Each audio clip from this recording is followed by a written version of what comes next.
Cyril de la Morinerie. Tout le monde en parle donc depuis ce matin. Oui. Bonjour. Bonjour Pascal.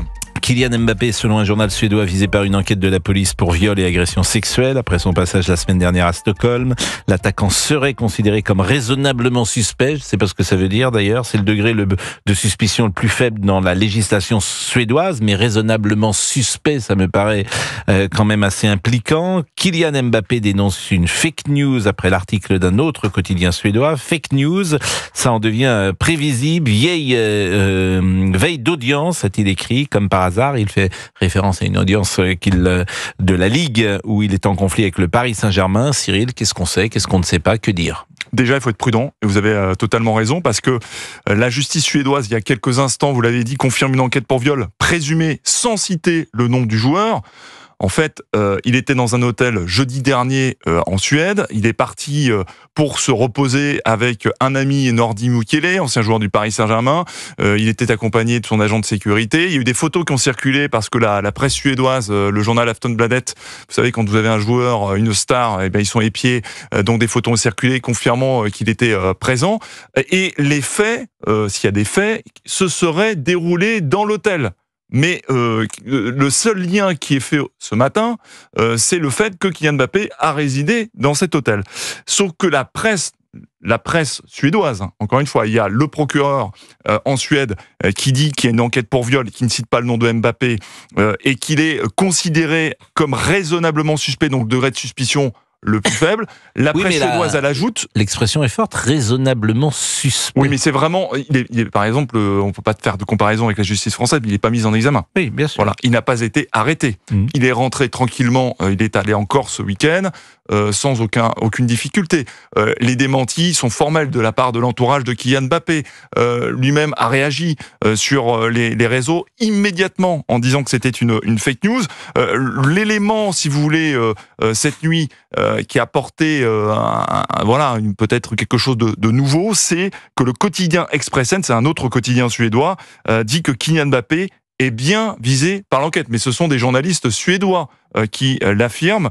Kylian Mbappé, lui, dénonce une fake news. Alors, il fait un lien avec ce qui va se passer cet après-midi, c'est-à-dire qu'il y a un litige entre lui et le Paris Saint-Germain.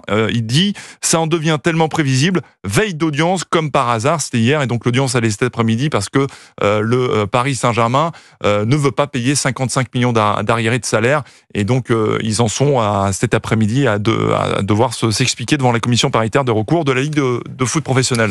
Qui ne blague pas avec ce genre de choses, parce qu'a priori, Kylian Mbappé est dans son droit, puisque c'est contractuel. Le Paris Saint-Germain argue que d'une manière verbale, Mbappé avait dit qu'il ne demanderait pas cette somme. Il se trouve qu'il l'a demandé, et les conséquences pour le PSG, si le PSG ne règle pas ces 55 millions d'euros, c'est que le PSG peut être suspendu de tout recrutement. Absolument. Donc, alors c'est une justice... Moi, j'ai eu un avocat au téléphone il y a quelques semaines, et qui me disait... La petite nuance, il faudra que la justice se prononce éventuellement s'il y a les prud'hommes, s'ils vont jusqu'au prud'homme ou au-delà, c'est de dire que quand vous annoncez à votre employeur quelque chose, par exemple, je sais pas, Pascal, vous dites Donna Vidal-Revel, directeur d'Europe 1, pas de problème, juillet, août, je veux pas être payé, ça peut valoir contrat. C'est-à-dire que le fait de le dire par oral, si Mbappé a dit devant plusieurs témoins, ok, je peux, pour les 55 millions d'euros de salaire, ne pas être payé, pas de problème, parce qu'il était à l'époque dans un loft, on appelle, il ne jouait pas, donc il voulait absolument rejouer, et donc du coup, il y avait le Real Madrid qui avait déjà un accord avec Kylian Mbappé, et ils auraient trouvé ce motus vivendi pour permettre à Kylian Mbappé de rejouer. Bon, l'exemple que vous avez choisi, évidemment, un mauvais exemple, avec Donna Vidal-Revel, et la proposition que vous imaginiez est quelque chose dont vous êtes l'auteur, bien évidemment, cher ami. Donc, c'était pour rire, évidemment. Qu'est-ce que vous disiez, Olivier Guénec? Que ça ferait du bien aux caisses d'Europe 1, peut-être? Bon, ça allégerait un petit peu. Mais vous allez faire croire aux auditeurs que je suis une sorte de Mbappé de la rédaction. C'est pas gentil. Ah non, franchement. Oula. Bon, il est 11h18. Je vous propose d'écouter Didier Deschamps parce que ça m'a étonné la réaction de Didier Deschamps hier, parce que je pensais qu'il botterait en touche, et en fait il n'a pas botté en touche, il a répondu. J'ai l'impression Et un certain, il veut lui mettre tout sur le dos, quoi. Donc, je sais pas, ça sort, un fond, un tox, je vais pas échanger avec lui là-dessus. Je pense qu'il est assez grand pour savoir communiquer, il a suffisamment de moyens pour communiquer. Il faut faire attention après, quand vous reprenez des choses, je vais pas dire que je sais pas. Donc, il vaut mieux prendre un petit peu de recul avant de sortir tout et n'importe quoi, mais ça arrive tellement de fois.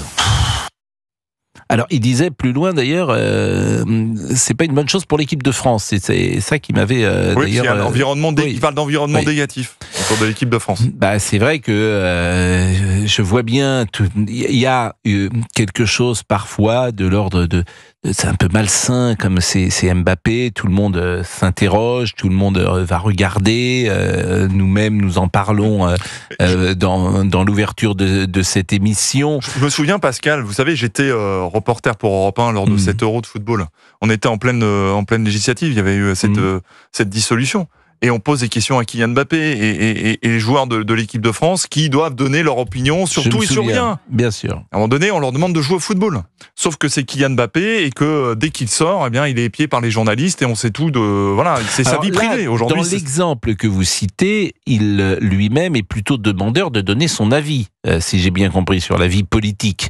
Et les joueurs de l'équipe de France, j'ai eu l'impression qu'il ne fallait pas beaucoup les pousser pour qu'ils donnent leur avis sur le deuxième tour de la législative. C'est vrai, parce que vous posiez la question, il répondait franchement sans aucune difficulté. Tout le monde a répondu, voilà. Koundé, etc. Exactement. Mais vous avez des anciens joueurs, pour poser la question à Michel Platini, disent voilà, les joueurs d'équipe de France doivent s'en tenir au ballon et ne pas donner leur opinion politique. C'est toujours le même débat sur les sportifs, et au-delà d'ailleurs sur les sportifs, sur les personnalités. Est-ce qu'un chanteur, un artiste, un footballeur doit donner son avis? Alors on est avec Grégory. Bonjour Grégory, vous nous appelez d'où Grégory?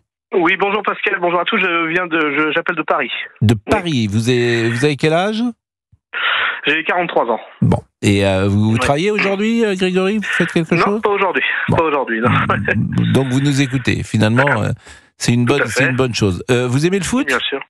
Ah, j'adore le foot, oui, je suis supporter du Paris Saint-Germain, donc j'ai beaucoup suivi Mbappé, je le suis encore d'ailleurs, évidemment.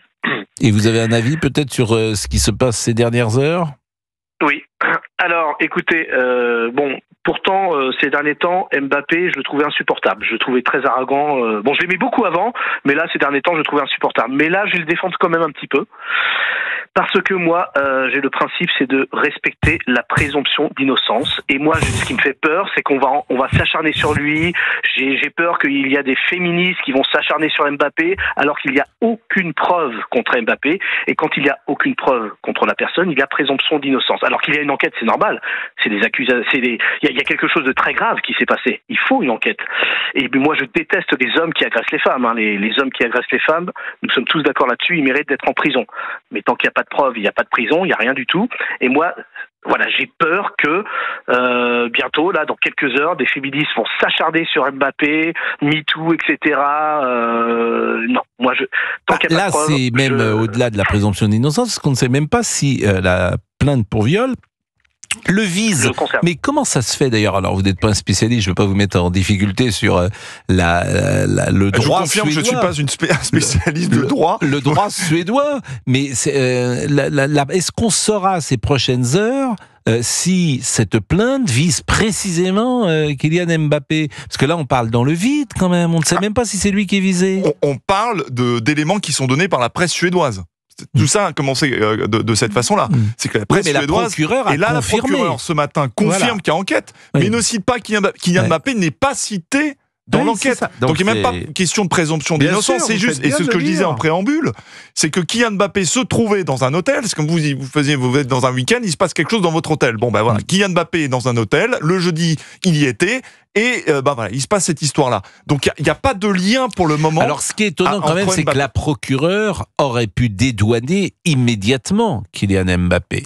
Il faut le temps de l'enquête. Il faut savoir que les policiers hier sont allés récupérer un certain nombre d'éléments dans l'enquête selon la presse suédoise et auraient retrouvé une culotte, un pantalon noir et un au noir. C'est l'Expressen, qui est un des journaux de Suède, qui dit ça. Donc ils vont poser des questions, ils vont regarder les caméras de vidéosurveillance. On aura des éléments je pense, dans quelques heures. Mais ces prochaines heures, où, avec le retentissement de cette affaire, où la justice suédoise dit, effectivement, il y a une enquête, mais monsieur Mbappé n'est pas concerné.